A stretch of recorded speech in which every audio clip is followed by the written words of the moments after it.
Ibadah kita pada pagi hari ini dilandaskan pada Allah yang menciptakan langit dan bumi. Turunlah kiranya atas kita sekalian berkat dari Allah Bapa, Allah Putra, dan Allah Roh Kudus. Amin.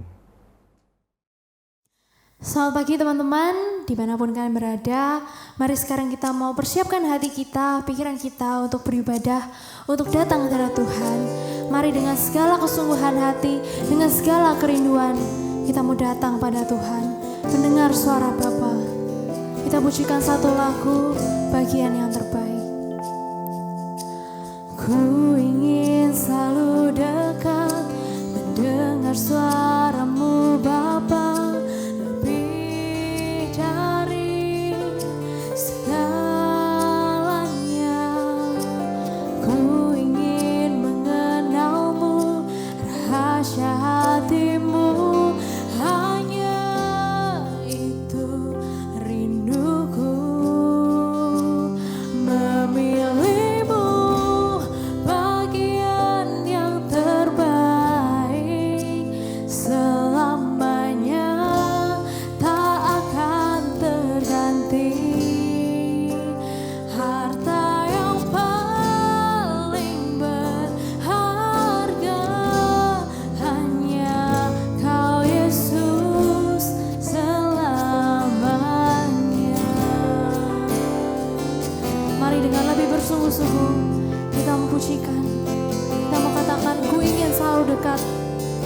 Suaramu Bapa.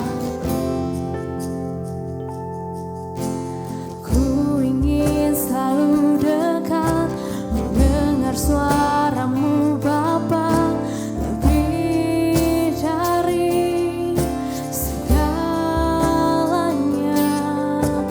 Ku ingin mengenalmu, rahasia hatimu, hanya itu rinduku.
kasih Tuhan untuk segala berkat dan kebaikan-Mu dalam hidup kami Tuhan. Pada pagi hari ini kami bisa beribadah, bisa datang ke hadirat-Mu Tuhan. Semua karena kasih-Mu, karena kebaikan-Mu atas kami Tuhan. Tuhan berilah kami konsentrasi ya Tuhan. Biar kiranya segala pujian, segala kemuliaan yang kami naikkan Tuhan, hanya untuk menyenangkan Engkau Tuhan, untuk memuliakan nama-Mu Tuhan. Kau yang memimpin ibadah ini dari awal hingga akhirnya nanti ya Tuhan. Hanya dalam nama-Mu kami berdoa dan mengucap syukur. Amin. Mari Mari sekarang kita mau pujikan satu lagu cinta untukmu. Teman-teman, hidup kita itu diciptakan untuk memuliakan nama Tuhan, untuk menyenangkan hati Tuhan. Hidup kita itu adalah lagu cinta untuk Tuhan. Mari kita sekarang mau angkat suara kita bersama-sama pujikan.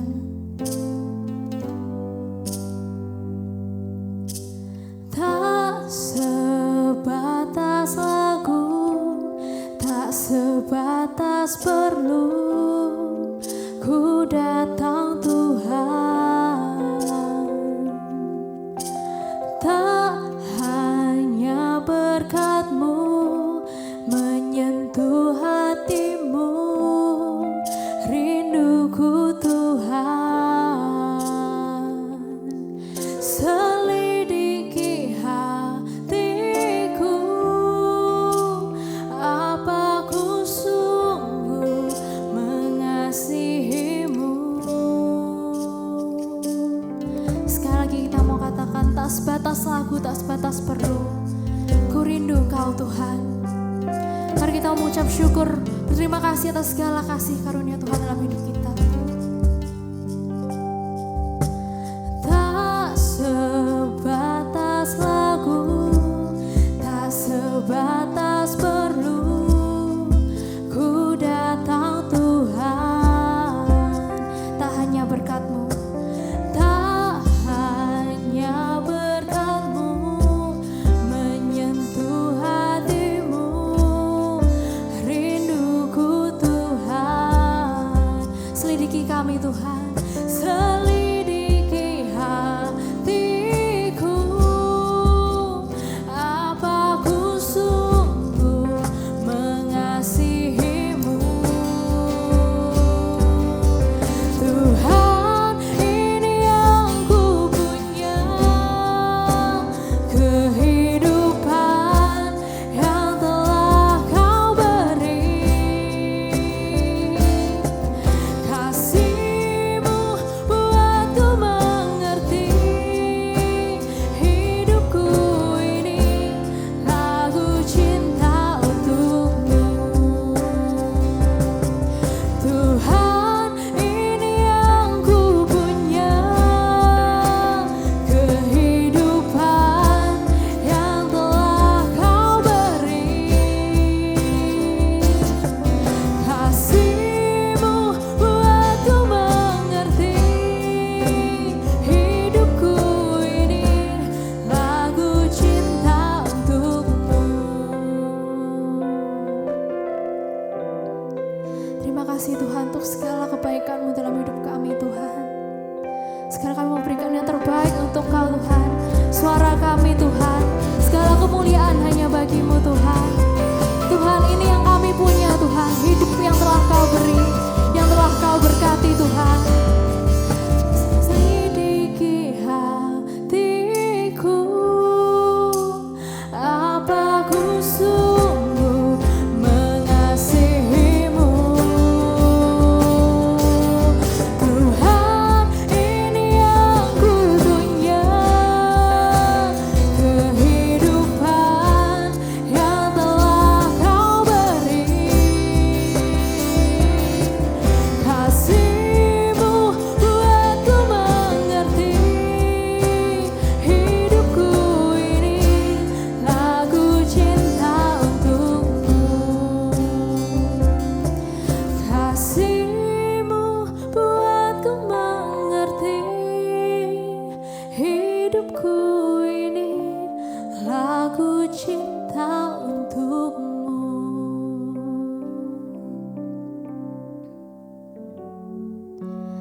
Teman-teman, sebelum kita mau mendengarkan firman Tuhan, mari kita mau angkat segala doa kita, segala pergumulan kita pada Tuhan. Mari kita mempujikan satu lagu, Engkaulah Tuhan. Ku rindu Tuhan setiap waktu Tuhan, hidup dalam kebenaran-Mu.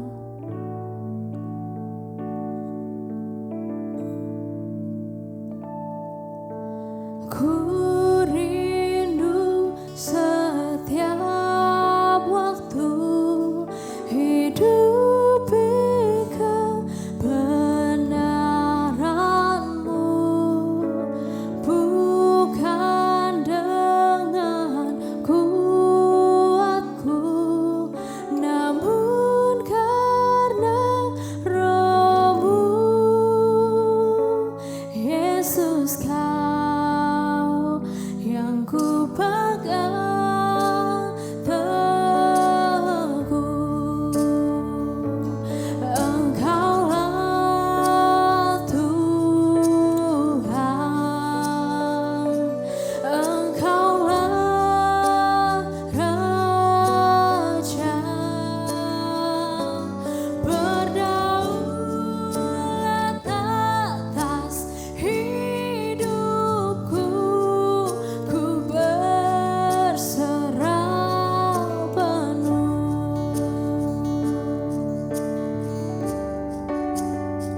sekarang mari kita mau panjatkan segala doa kita teman-teman.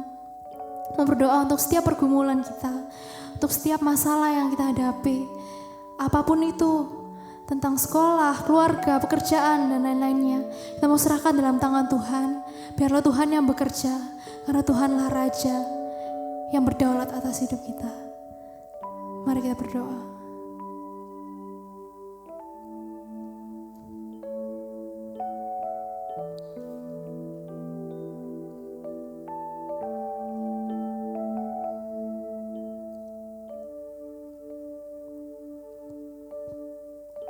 Teman-teman, kita juga mau berdoa untuk sekolah yang sebentar lagi akan dijalankan secara offline. Kiranya Tuhan yang membantu segala persiapannya, Tuhan yang melindungi kita, menyertai kita, sehingga walaupun kita sekolah tatap muka, tapi kita tetap terlindungi, dijauhkan dari segala mara bahaya. Teman-teman, mari kita berdoa.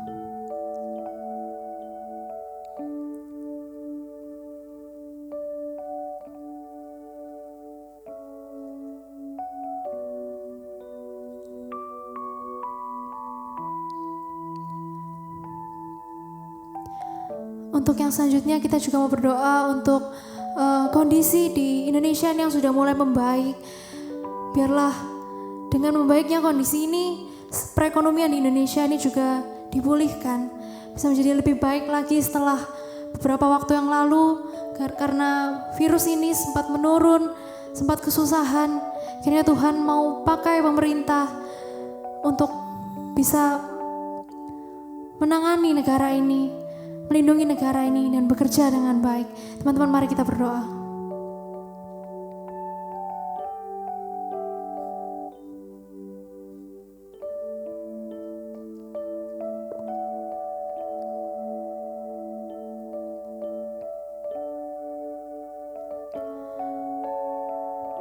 Tuhan, terima kasih Tuhan untuk segala kebaikan-Mu dalam hidup kami Tuhan. Kami tahu Tuhan kadang kami kurang bersyukur, kami selalu bersungut-sungut Tuhan, tapi Engkau tetap baik pada kami Tuhan. Tuhan, Kau yang mau selalu lindungi kami Tuhan, sertai kami. Biarlah kiranya segala permasalahan kami ini bisa selesai ya Tuhan. Kami mau serahkan semua dalam tangan-Mu Tuhan, kami percaya padamu Tuhan. Terima kasih Tuhan, hanya dalam nama-Mu kami berdoa mengucap syukur. Mari kita mau pujikan ref lagu ini sekali lagi sebelum kita mau masuk dalam firman Tuhan. Engkaulah Tuhan, Engkaulah Raja. Engkaulah Tuhan, Engkaulah Raja, berdaulat atas hidupku, ku berserah penuh.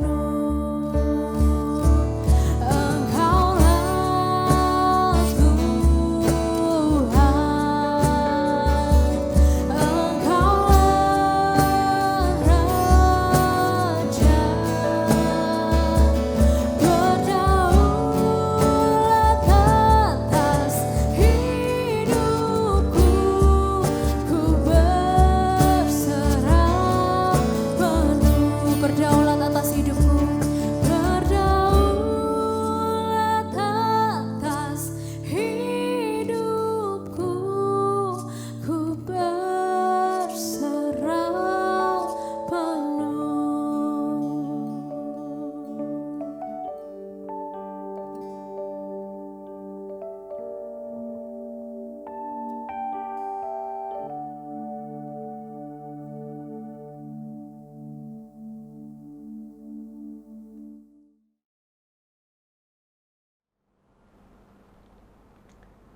Shalom teman-teman semua, puji nama Tuhan. Hari ini kita bisa beribadah bersama-sama dan saatnya kita akan mendengarkan firman Tuhan.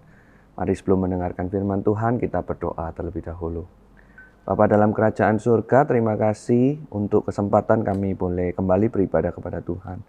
Kami sudah memuji Tuhan, kami berdoa, dan saatnya kami bersimpuh di bawah kaki-Mu untuk mendengarkan yang terbaik daripada Tuhan. Berkati kami semua, supaya setiap kali firman itu disampaikan, firman itu tidak berlalu begitu saja, tetapi menjadi satu rema menjadi satu bagian kehidupan di dalam kehidupan kami.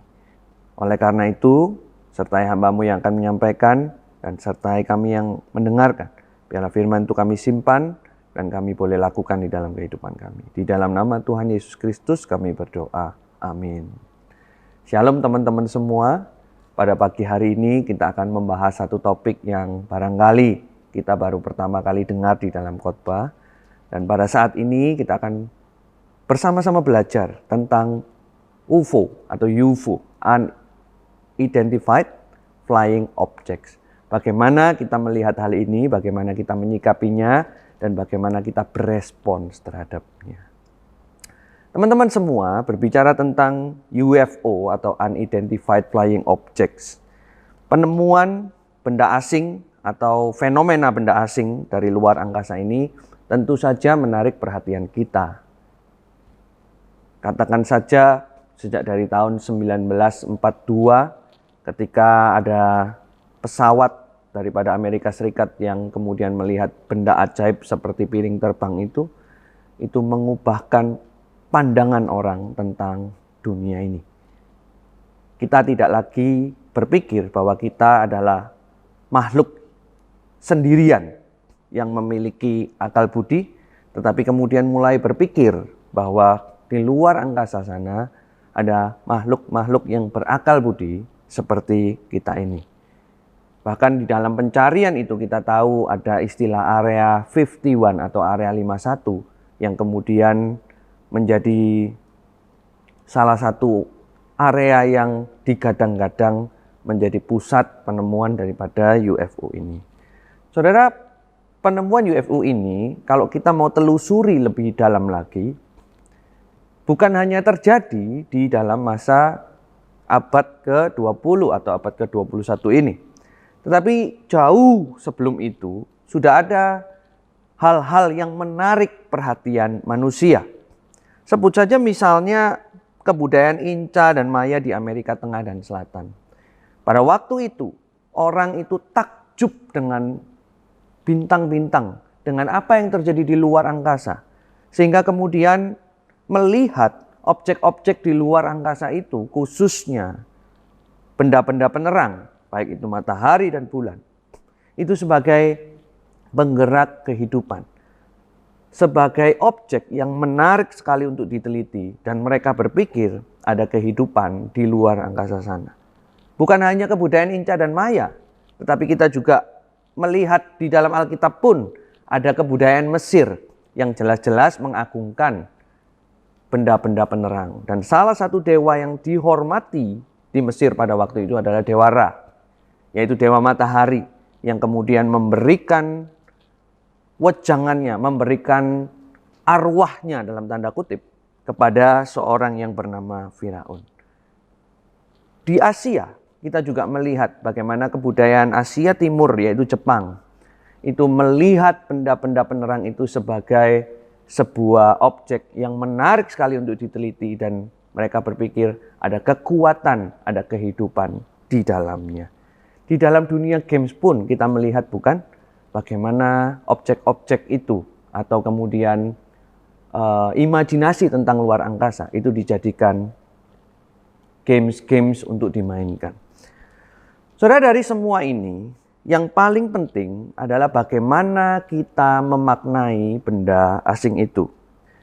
Ketika kita melihat UFO, ketika kita melihat benda-benda penerang, ketika kita melihat luar angkasa, sebetulnya semuanya itu menyiratkan sebuah makna bahwa sebetulnya kita tidak sendirian. Ada kekuatan besar di balik itu semua. Ada sesuatu di luar bumi ini. Pemaknaan ini menjadi penting, saudara. Karena di balik pemaknaan ini ada pencarian jati diri manusia. Pertanyaan besar yang diajukan oleh banyak ilmuwan, banyak filsuf, bahwa siapakah manusia ini? Apakah manusia itu terjadi dengan sendirinya? Atau ada kekuatan besar di luar sana yang kemudian menyebabkan manusia itu ada? Dan kalau manusia ini ada, apakah manusia ini sendirian? Saudara, ilmu pengetahuan mencoba menjawab pertanyaan ini. Tapi sayangnya, sampai hari ini jawaban-jawaban yang dikemukakan bahkan oleh situs-situs terkenal ilmu pengetahuan, sebetulnya jawaban-jawaban itu masih berupa pendapat belaka. Fakta-faktanya memang belum ditemukan secara tuntas. Tetapi kita sebagai anak-anak Tuhan diberitahukan faktanya sesungguhnya bagaimana. Faktanya adalah ada sesuatu yang lebih besar di luar kita yang menyebabkan kita ada. Dan fenomena ini juga yang sama dipahami oleh orang Israel, termasuk murid-murid Tuhan Yesus. Saudara, ketika mereka melihat Tuhan Yesus naik ke surga, mereka memahami ada sesuatu yang lebih besar dari mereka. Bahwa seorang manusia dan seorang Tuhan naik ke surga, hilang di dalam pandangan mereka, dan naik ke awan-awan. Mereka melihat ke atas langit, dan di sana Tuhan Yesus sudah tidak ada lagi di dunia ini, tetapi mereka tahu bahwa Tuhan Yesus yang sudah tidak lagi berada di dunia ini sedang berada di dunia yang lain, di dunia yang tidak kelihatan, di mana dunia yang tidak kelihatan itu mengontrol dunia yang kelihatan. Dan ketika mereka dipenuhi oleh Roh Kudus pada hari Pentakosta, mereka menyiratkan hal itu. Oleh karena itulah, pada waktu hari Pentakosta itu, Petrus mengucapkan perkataan ini seperti yang dituliskan oleh Nabi Yoel di dalam Kisah Para Rasul 2 ayat yang ke-19 hingga ayat yang ke-21 yang berbunyi demikian. Dan aku akan mengadakan mujizat-mujizat di atas, di langit dan tanda-tanda di bawah, di bumi, darah dan api dan gumpalan-gumpalan asap. Matahari akan berubah menjadi gelap gulita dan bulan menjadi darah, sebelum datangnya hari Tuhan, hari yang besar dan mulia itu. Dan barang siapa yang berseru kepada nama Tuhan akan diselamatkan. Saudara, sekali lagi di dalam pembacaan yang telah kita baca ini, Petrus dan murid-murid mengerti ada sesuatu yang lebih besar dari mereka. Unidentified object. Kalau boleh saya ganti, unidentified subject, yang dimaknai mereka dalam setidaknya dua hal. Yang pertama, murid-murid memaknai firman Tuhan ini, yaitu alam semesta itu mempunyai satu penggerak, yaitu Tuhan. Alam semesta mempunyai satu penggerak, yaitu Tuhan. Mereka memahami bahwa alam semesta yang begitu teratur, yang begitu rinci, yang begitu detail, itu dibuat untuk manusia, supaya manusia memahami ada unidentified subject, yaitu Tuhan sendiri. Maka kalau kita tadi memperhatikan ayat yang ke-19, dan aku akan mengadakan mujizat-mujizat di atas, di langit. Dan kemudian ayat yang ke-20, matahari dan bulan dan ada hari Tuhan. Itu menandakan bahwa sebetulnya yang perlu kita maknai ketika kita melihat dunia ini, alam semesta, luar angkasa ini yang begitu besar, adalah ada sebuah pribadi yang menyebabkan segala sesuatunya itu. Saudara, ilmu pengetahuan barangkali bisa menjelaskan bagaimana terjadinya bintang, bagaimana terjadinya bumi dan sebagainya. Tetapi alam semesta tidak bisa menjawab satu pertanyaan ultimat. Bagaimana terciptanya kehidupan? Saudara, Anda boleh berargumen, saudara, ketika mendengarkan khotbah ini. Tetapi saya percaya Anda akan sangat kesulitan untuk menjawab bagaimana kemudian bisa muncul yang namanya kehidupan. Bagaimana benda mati yang ada di luar angkasa sana, yang katanya selama hampir di dalam kekekalan atau selama beribu-ribu, beratus-ratus ribu, bahkan beratusan ribu abad. Benda mati kemudian bisa menciptakan benda hidup. Dan benda hidup itu bisa menjadi manusia. Dan manusia itu memiliki jiwa atau roh. Saudara, ini menunjukkan bahwa semuanya itu tidak mungkin terjadi kecuali ada sebuah pribadi atau sebuah kekuatan yang mengaturnya. Murid-murid dan bangsa Israel tahu bahwa bumi ini tidak akan ada dengan sendirinya. Bahkan seperti apa yang dikatakan di dalam Kejadian pasal yang pertama. Ada pribadi atau ada sesuatu yang menciptakannya. Di dalam alam semesta ini ada maknanya, yaitu alam semesta ini mempunyai satu penggerak, yaitu Tuhan. Ini menjadi penting, saudara. Kenapa? Karena bagi orang Israel, hidup mereka ditentukan dan dilakukan hanya untuk satu penggerak itu. Kalau kehidupan ini dikontrol dan dimulai oleh satu penggerak itu, yaitu Tuhan, maka hidup kita ini tidak lain dan tidak bukan ditentukan tujuannya hanya oleh Tuhan. Dan bukan hanya ditentukan saja, tetapi hidup kita dijalani, dihidupi hanya untuk Tuhan saja. Itulah yang murid-murid lakukan di dalam hari Pentakosta. Mereka menyadari hal itu. Mereka memandang alam semesta ini adalah ciptaan Tuhan. Dan mereka mengabdikan hidup mereka hanya untuk kemuliaan Tuhan. Yang kedua, saudara, apa yang bisa kita pelajari dari alam semesta ini?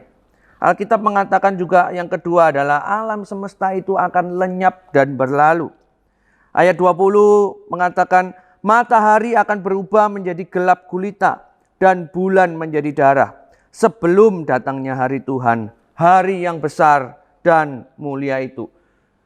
Saudara, firman ini juga menyiratkan bahwa manusia, alam semesta yang tadinya diciptakan sempurna itu sekarang telah jatuh di dalam dosa. Dan akibat dosa itu Tuhan akan menghukum manusia dan akan menghukum alam semesta ini. Sebagai akibatnya dunia itu akan berlalu. Alam semesta itu akan lenyap dan berlalu.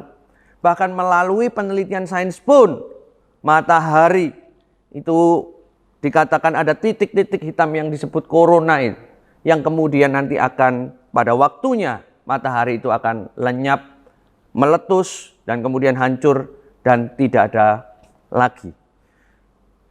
Jauh sebelum sains itu, murid-murid dan orang-orang percaya sudah menyadari bahwa dunia itu tidak akan ada selamanya. Tetapi dunia itu dan alam semesta itu akan lenyap dan berlalu. Tetapi mereka juga mengingatkan bahwa ketika ada kekuatan besar yang mengaturnya, artinya ada dunia lain yang disediakan bagi kita di dalam kekekalan. Bukan dunia materi, tetapi dunia roh. Dan dunia roh itu adalah dunia roh yang tidak berkesudahan. Kiamat akan datang, alam semesta akan berlalu. Tetapi kehidupan setelah kiamat itu, yaitu dunia roh itu, tidak akan pernah kiamat. Dan itu sungguh-sungguh ada. Maka bagi murid-murid dan orang percaya lain, mereka punya sebuah iman. Dan mereka mengatakan, dan barang siapa yang berseru kepada nama Tuhan akan diselamatkan. Saudara, di dalam pemahaman bahwa alam semesta akan lenyap dan berlalu, mereka juga punya pemahaman bahwa Tuhan akan memberikan keselamatan kekal kepada manusia, kepada ciptaan, kepada jiwa-jiwa yang berseru di dalam namanya. Saudara, tentu kita tahu di masa-masa COVID ini kita belajar, kita melihat dan bahkan kita mengalami sendiri bahwa yang namanya kematian itu tidak bisa dihindari. Saudara, Anda juga tidak bisa menghindari yang namanya kelenyapan daripada alam semesta. Tetapi lebih daripada itu, ketika kematian melanda atau alam semesta ini akan lenyap, kita telah disediakan tempat di surga, dunia dengan kekekalan dan penuh kebahagiaan. Asal seseorang itu boleh berseru di dalam nama Tuhan. Manusia diciptakan untuk kekekalan. Dan hidup di dunia adalah persiapan untuk hidup bersama Tuhan di dalam kekekalan. Ini juga yang menjadi keyakinan Rick Warren. seorang hamba Tuhan yang melayani di Amerika. Keyakinan yang sama yang dipegang oleh murid-murid dan orang-orang percaya pada waktu itu juga dipegang, juga berlaku sampai saat ini. Pertanyaannya saudara, bagaimana dengan kita hari ini memandang alam semesta dan khususnya UFO, Unidentified Flying Object? Saudara, bagi saya secara pribadi, UFO perlu kita tanyakan ulang. Apakah betul yang terjadi itu adalah makhluk luar angkasa yang datang ke bumi ini? Ataukah itu hanya perasaan, hanya rekaan? Tapi saya tidak mau berbicara tentang itu lebih lanjut. Yang saya mau katakan adalah bagaimana kita memaknai kehidupan kita. Terlepas Anda percaya ada alien atau tidak. Terlepas Anda percaya ada UFO atau tidak. Pemaknaan yang penting bagi kita hari ini adalah bagaimana kita melihat bagaimana Tuhan yang grande itu, yang besar itu, merancang semesta ini dengan begitu baik. Dan kemudian kita hidup di dalamnya. Kalau begitu, mari kita menyadari bahwa hidup kita ini hanya ditentukan oleh Tuhan saja. Maka hidup kita ini bukan lagi hidup yang sembarangan, tetapi hidup yang ditentukan oleh tujuan Tuhan. Dan tidak hanya sampai di sana, tetapi ini juga membuat kita merenungkan kehidupan kita di dunia ini secara daging ini, secara materi ini. Kehidupan ini juga akan sirna. Tetapi roh kita akan hidup selama-lamanya. Saudara, kita perlu merenungkan ini lebih dalam. Kematian itu bukan sesuatu yang jauh daripada kita, bukan. Tetapi kematian itu sesuatu yang dekat sama kita. Kalau kita tahu ada dunia roh di sana yang kekal, bagaimana dengan hidup kita?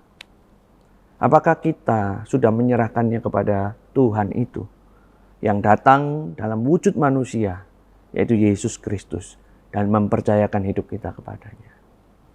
Saudara, syukur kepada Allah bahwa di dalam Yesus Kristus, Dialah satu-satunya jalan keselamatan dan hidup. Ketika kita percaya kepadanya, Dia akan menyediakan tempat kehidupan yang kekal itu di dalam kebahagiaan yang tak berkesudahan. Mari saudara, taruhlah iman percaya kita, hiduplah dengan tujuan Tuhan. Maka pada pagi hari ini saya ingin menantang Anda. Bagi Anda yang sudah menerima Tuhan Yesus sebagai juru selamat, renungkanlah bahwa hidupmu bukanlah hidupmu lagi, tetapi hidupmu adalah milik Kristus, milik penggerak alam semesta ini.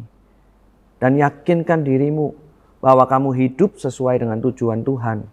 Dan hidupmu hanya untuk memuliakan nama Tuhan. Bagi kamu, bagi saudara-saudara yang barangkali ragu-ragu, saya ini pernah terima Tuhan Yesus enggak ya? Saya ini percaya Tuhan Yesus enggak ya? Hari ini saatnya kamu boleh berdoa pada waktu ini. Minta Tuhan Yesus menjamah hatimu. Minta Tuhan Yesus, Sang Penggerak Agung itu, untuk kemudian menopang dan menolong hidupmu, menuntun hidupmu pada pagi hari ini sampai selamanya. Bagi kamu yang belum percaya kepada Kristus, ingatlah bahwa dunia ini tidak ada dengan sendirinya. Dunia ini punya kehidupan, dunia ini manusia diciptakan dengan roh. Ada penciptanya, ada penggeraknya. Dan manusia telah jatuh di dalam dosa, sehingga manusia dan alam semesta itu akan dilenyapkan.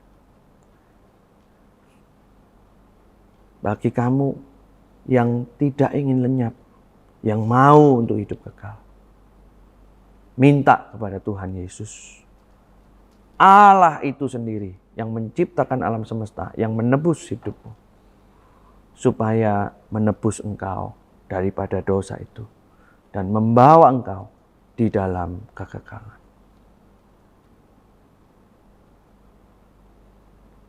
Saya akan berdoa untuk saudara sekalian.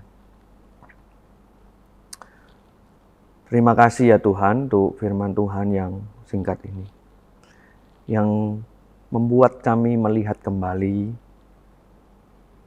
pemaknaan daripada alam semesta ini.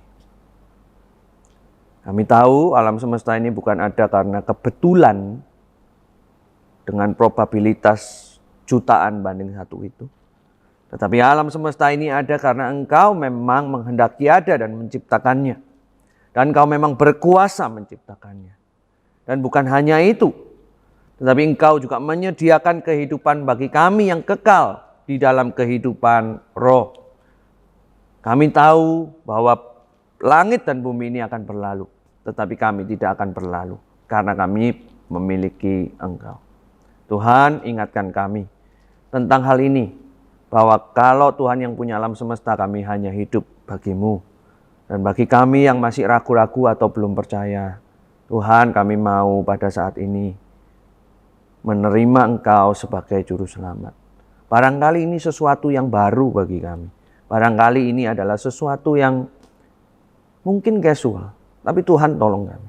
Kami percaya Roh-Mu yang ajaib itu, yang menciptakan seluruh alam semesta itu, hadir di dalam diri kami, walaupun kami masih di dalam ketidaktahuan, masih di dalam keraguan, bahkan casual sekalipun. Tetapi kami percaya Roh Tuhan bekerja untuk bekerja di dalam hati kami, menerima Engkau sebagai Tuhan dan Juru Selamat kami. Kami rindu ya Tuhan, kami bersama-sama di dalam satu keluarga kerajaan Allah yang memuliakan Tuhan, yang mempunyai iman dan pengharapan sama seperti iman murid-murid Tuhan Yesus dan orang-orang percaya lain di masa lampau, di masa kini, dan di masa depan. Meteraikan firman ini ya Tuhan, di dalam nama Tuhan Yesus Kristus kami berdoa. Amin. Teman-teman, mari kita mau bangkit berdiri. Kita mau mengikrarkan pengakuan iman kita, pengakuan iman rasuli. Aku percaya kepada Allah, Bapa yang Maha Kuasa, Khalik langit dan bumi, dan kepada Yesus Kristus, anaknya yang tunggal Tuhan kita, yang dikandung dari Roh Kudus, lahir dari anak darah Maria, yang menderita sengsara di bawah pemerintahan Pontius Pilatus, disalibkan, mati dan dikuburkan, turun ke dalam kerajaan maut. Pada hari yang ketiga, bangkit pula dari antara orang mati, naik ke surga, duduk di sebelah kanan Allah, Bapa yang Maha Kuasa, dan dari sana ia akan datang untuk menghakimi orang hidup dan yang mati.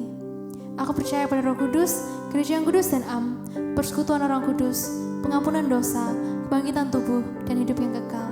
Amin.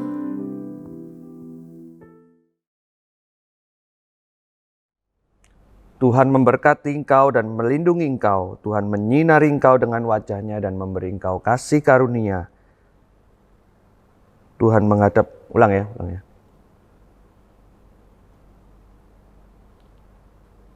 Tuhan memberkati engkau dan melindungi engkau. Tuhan menyinari engkau dengan wajah-Nya dan memberi engkau kasih karunia. Dan Tuhan menghadapkan wajah-Nya kepadamu dan memberi engkau damai sejahtera dari sekarang sampai selama-lamanya. Amin. I wanna see Jesus face to face. I want to run deep into the secret place. Here in His presence, I wanna see Jesus face to face. I want to run deep into the secret place. Here in His presence, I wanna see Jesus face to face. Worship in His holiness, feel less of me and more of Him. Yeah.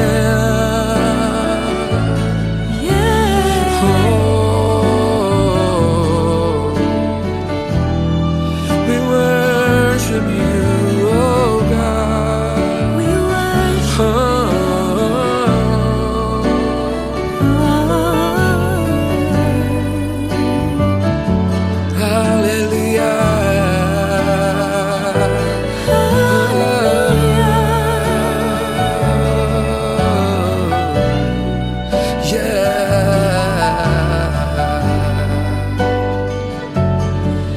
Till less of me